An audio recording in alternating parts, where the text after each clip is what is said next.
자기 말만 맞다고 우기는 사람을 상대하는 방법은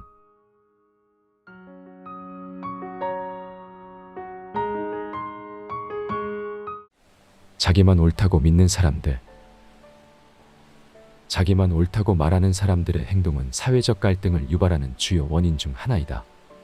이런 자기중심적이고 고집센 태도는 직장, 가정, 학교, 그리고 친구 관계 등 다양한 사회적 상황에서 문제를 일으킬 수 있다.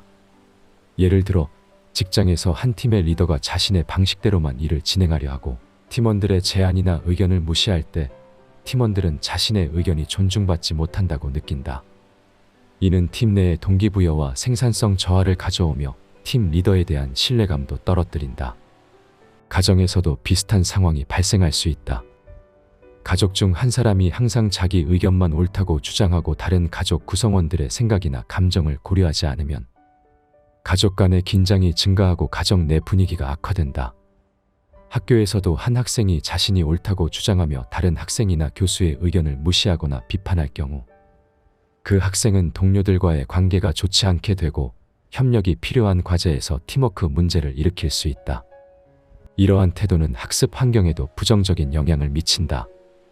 사회적 모임에서도 한 사람이 항상 자신의 견해만 올바르다고 주장하며 다른 사람의 의견을 경청하지 않으면 점차 친구들로부터 멀어지고 사회적 격리를 경험하고 이는 관계의 단절로 이어질 수 있다. 이처럼 자기만 옳다고 주장하는 태도는 각종 사회적 상황에서 갈등을 야기하고 관계를 해치는 주요 요인이다. 이런 태도는 상호 존중과 이해를 기반으로 한 건강한 관계 유지에 중요한 장애물이 된다. 왜 자기만 옳다고 생각하는 걸까? 자기만이 옳다고 생각하는 태도는 여러 심리적, 환경적 요인에 의해 형성될 수 있다. 이러한 태도의 근본적인 이유 중 하나는 자기 확신의 과잉이다. 일부 사람들은 자신의 견해나 판단력에 지나치게 확신을 가지고 있으며 이는 종종 그들의 개인적 경험이나 성공에서 비롯된다. 자신의 의견이 과거에 옳았던 경우 그 경험은 자신감을 높이지만 동시에 다른 관점에 대한 개방성을 감소시키는 것이다. 또한 사회적 및 문화적 배경도 중요한 역할을 한다. 어떤 사회나 문화에서는 자신의 의견을 강하게 표현하고 주장하는 것이 가치 있는 특성으로 여겨진다. 이러한 환경에서 자란 사람들은 자신의 견해를 더 강하게 주장할 가능성이 높다. 심리적 방어 기제 역시 자기만 옳다고 믿게 하는 요인이 될 수 있다. 사람들은 종종 자신의 불안이나 두려움을 다스리기 위해 자신의 의견에 더욱 집착할 수 있다. 이런 경우 다른 사람의 의견이나 비판을 받아들이기 어려워지고 이는 자기 방어적 태도로 이어진다. 교육 수준이나 지식의 차이도 영향을 줄 수 있다. 지식이 많거나 교육을 많이 받은 사람들은 자신의 의견에 더 확신을 가질 수 있으며 때로는 자신의 견해가 최상이라고 믿는 경향이 있다. 반면 이러한 지식이나 정보가 편향되었거나 완전하지 않을 경우 잘못된 자신감이 형성될 수 있다. 이러한 요인들은 모두 자기만 옳다고 믿는 태도를 형성하는 데 기여한다.